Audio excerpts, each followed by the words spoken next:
Oh, what's up sa inyo mga kabayan? Magandang araw sa inyo. Ito, meron na naman tayong bibigyan dito ng reaksyon. Ano ba yung camera natin? Naglalag na naman mga kabayan. Ito, aba, ikita mo yan. Nasabi ito mga kabayan ang bago nating tagapagsalita dyan sa palasyo. No, na si Attorney Claire mga kabayan. Si Yusik Claire na simulat sa poll nung siya ay napapunta dyan mga kabayan ay tumalak na rin ng tumalak at binanata na ng binanata ng dating administrasyon mga kabayan. Ito ang sabi niya dito, mataas na presyo ng bigas, palaisipan pa rin sa palasyo. Kaya kamot ulaw mga kabayan si Bungit, anong gagawin natin? Ito sabi niya, maging ang Malacanang ay nagtataka kung bakit hindi bumababa ang presyo nito. Ayon kay Yusik Claire Castro, dagsa naman ang supply ngunit hindi ito ramdam sa pamilihan. Paano ba mga kabayan mararamdaman ng mga Pilipino, no? Sa pamilihan mga kabayan, no? Sa mga palengke, yung pagbaba ng presyo. Hindi naman talaga mga kabayan bumababa. Kahit pa mga kabayan ipaglalabas nila diyan yung mga supply, no? Kasi noon mga kabayan inimbak ng inimbak mga kabayan yung mga bigas, no? Nakita ninyo, 'di ba? Ang daming mga warehouse na mabubulatan ninyo is gabundok na kamada ng bigas ang nakatambak. Pinipigilan nila kasi mga kabayan na ma-dispose yung mga bigas na yan para nga naman tumaas yung presyo. At yun yung mga gawain mga kabayan ng ilang mga negosyante. Siyempre mga kabayan, pagka mataas ang demand at kakaunti ang supply, mataas talaga mga kabayan ng presyo. Kaya dito sila bumabawi. Kaya makapapansin ninyo mga kabayan, yung iba talagang iniipit nila yung supply ng bigas kasi nga mga kabayan, doon sila nakakabawi sa benta, no, sa presyo. Sa atin babawiin mga kabayan, wala, mahina kasi mga kabayan itong namumuno natin Kumbaga, wala talagang pangil unlike kay PRRD noon na talagang masasabi niyo mga kabayan na talagang pag sinabi niya, pag ako'y bumalik diyan, kita ninyo mga kabayan, yung Manila Water ba yun? Pag ako'y pumunta diyan sa Maynila at hanggat wala pang tubig, kukunin ng gobyerno ang pamamahala sa tubig, di ba? Ganon mga kabayan, dapat. Ito mga kabayan ay wala kay Bungit. Hindi takot mga kabayan itong mga nag-aano ng bigas. O siyempre mga kabayan, panoorin natin yung expert no na nagsasabi patungkol diyan sa sino ba ang mas magaling magpatakbo mga kabayan ng gobyerno, si Bungit ba o si PRRD sa pagsolusyon diyan sa pagtaas ng mga bigas, no? Presyo ng mga bilihin. O pakinggan natin 'to mga kabayan, tayo ay nagmamagaling lang dito tayo sa mas magaling. This problem right now, what ails our country is corruption. And a lot of investors are saying, why should we invest in the Philippines when it is graft-ridden and it is a lot of issues on corruption? Who is doing a better job, April, in terms of combating and fighting corruption? Was it the Duterte administration in its first 3 years or the Marcos administration in its first 3 years? Mga Bungit, panatiko, makinig kayo kung sinong mas magaling. Dito malalaman natin kung sinong mas magaling ang maggawa ng solusyon para mapababa ang presyo ng bigas, no? O, tutuloy natin. Well, I think Jonathan will have a better say on that. But, I mean, okay, I'll talk about... Ito mga kabayan, expert na yung nagsasabi nito. Ito si April Lee Tan, Chief Equities Strategist, no mga kabayan. Siyempre, bihasa yan pagdating sa mga ganyan mga kabayan. The rice situation na lang. Okay, so during the time of the Duterte administration, we also had rice problems in 2018. Tama.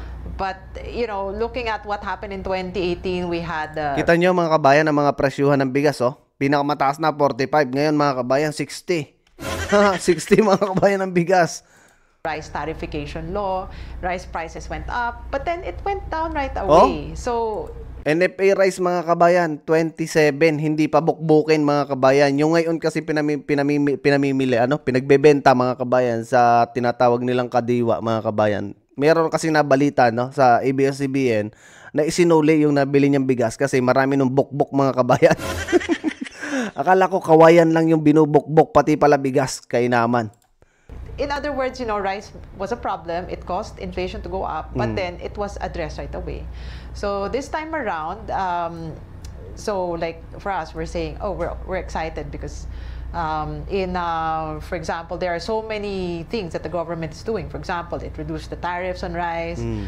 Globally, El Niño's over, and then India said we're going to lift the ban on rice exports, so we're seeing global rice prices go down. But then you kind of wonder, how come rice prices aren't going down? So, you know, in that respect, I would say that, you know, if corruption was the answer to, you know, the reason why rice prices are. So, yan mga kabayan, yung rason, no? Kaya hindi bumababa yung presyo ng bigas, no? Kaya tuloy ang pagtaas mga kabayan kahit nag-implement na ng pagbaba ng tariff, no? Patungkol diyan sa exportation ng bigas mga kabayan. Importation pala, sorry. So, ito ang dahilan mga kabayan. Doon kasi sa panahon ni PRRD, no? Kaya na ipababa, no, yung bigas, yung presyo ng bigas kasi mga kabayan, merong itinalaga si PRRD na mag-iimbestiga sa mga ganyang corrupt mga kabayan. Yung PACC na yung pagkaupo ni Bungit mga kabayan, dinismantle agad niya. So, going down, then in that respect, I could say Duterte did a better job. But then maybe Jonas can, you know, say something else. So I think during Duterte's time, there was a sense of, I think they had the right focus, especially on the taxation side. If you remember the mighty cigarettes, they were able to really go against tax evaders, of course, and they were still able to do a win-win situation.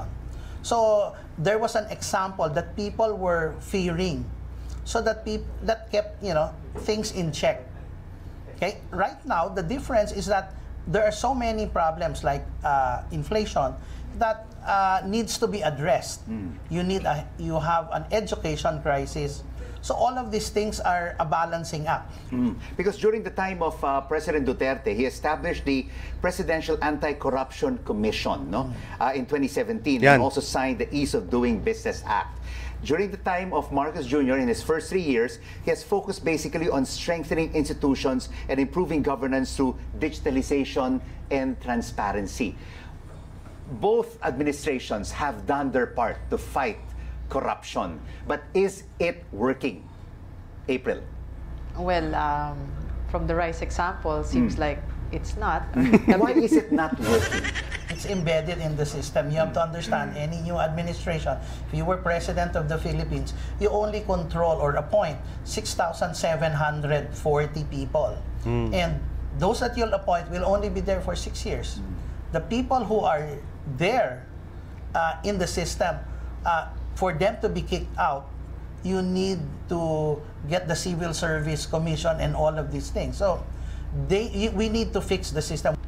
Let's talk about... Ibig sabihin mga kabayan, no, meron din naman palang ginawa, no, na paraan si BBM, no, para malimitahan yung korupsyon. Ang problema lang kasi mga kabayan, doon sa kanyang ipinalit dyan sa PACC, no, na kanyang tinanggal, hindi ganon katibay or hindi ganon kabangis mga kabayan pagdating sa korupsyon na nangyayari sa bansa natin, no?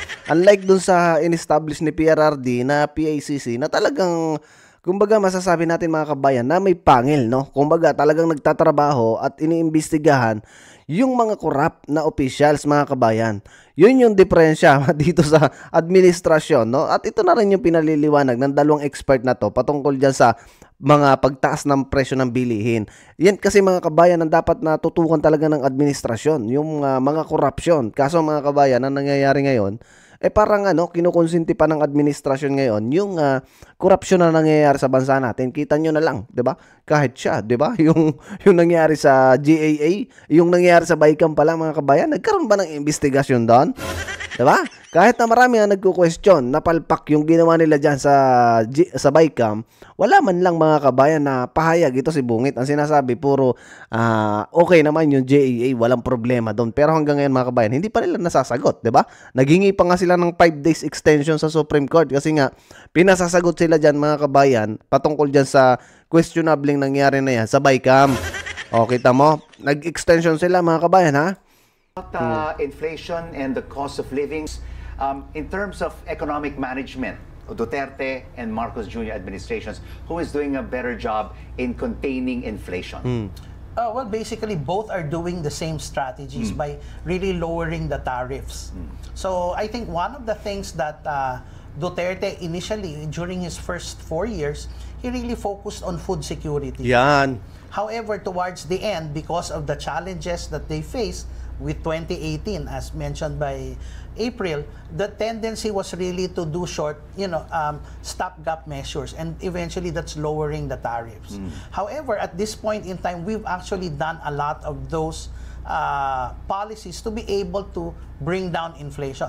The problem with us is that we don't have a real plan for food. So one of the things is that we've fixed the importing side, meaning we've lowered the tariffs, so we've lessened the potential income of importers. So wholesalers moving to the distributor, that's capped. Now, from the distributors moving to the traders like supermarkets, their margins are still there.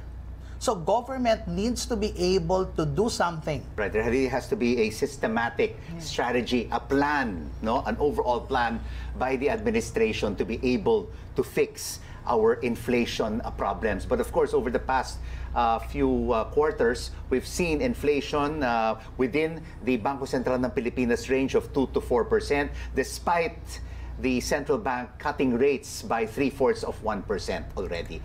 Yan kasi mga kabayan, no? Meron namang ginagawa talaga si Bungit, mga kabayan. May ginagawa yung administrasyon niya.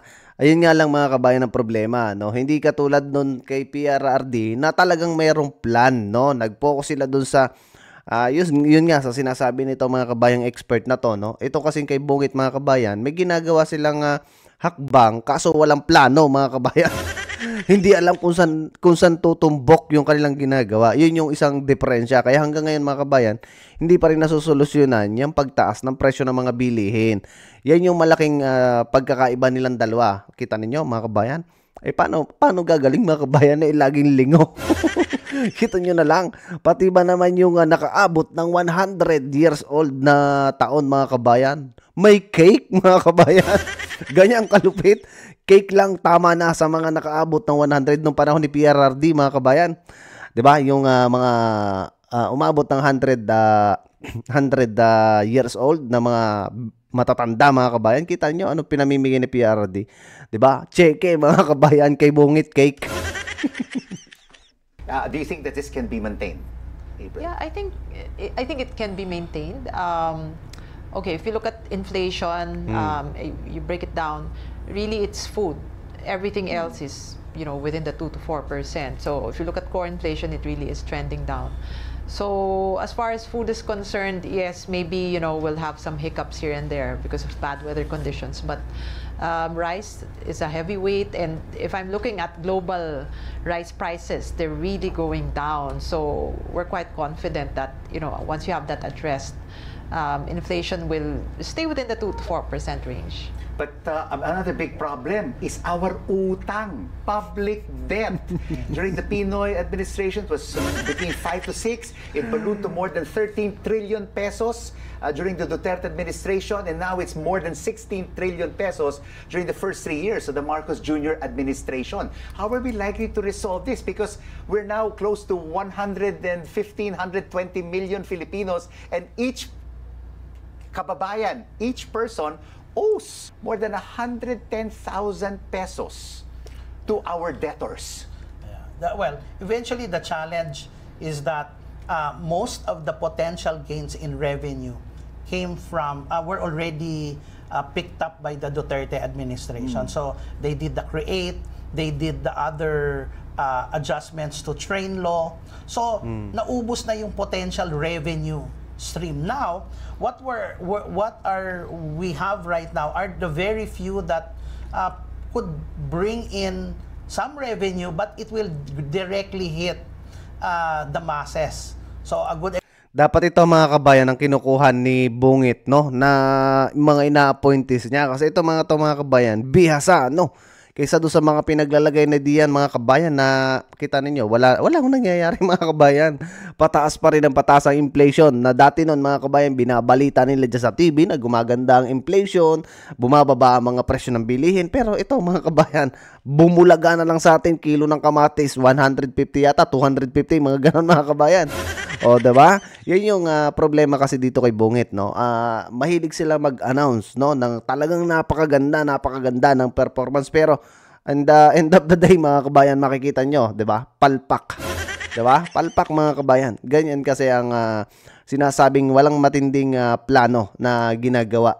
Mga ano lang mga kabayan, mga ginagawa lang nila diyan yung sasabihin lang sa media, pero yung implementation wala, no mga kabayan. Kaya kung makikita ninyo, talagang yung inflation tumataas, even yung crime rate, no mga kabayan. Kahit sasabihin nila diyan na bumababa ang crime rate, pero yung reality, no, tumataas talaga. Hindi lang nila sinasabi yung katotohanan mga kabayan. So anyway, no, ayan, maraming salamat sa inyong lahat mga kabayan, sa mga bagong subscribers natin. Maraming salamat sa inyo sa pagsuporta nyo sa channel natin, sa mga nagsishare ng video natin, nagla-like, nagbibigay ng comment ninyo. Maraming salamat sa inyo mga kabayan. At ayan, solid PDP tayo, no. Dito tayo sa mga bago mga kabayan. Team Suka lang malakas, no. At suportahan natin mga kabayan. I-share natin yung mga nagaganap nilang rally na sa ganun mga kabayan. Mas marami pang Pilipino ang makakapanood ng mga magagandang plataforma na gusto lang implement mga kabayan. So, adios muna sa inyo mga kabayan. See you sa susunod na video. Ingat kayo palagi at adios mga kabayan.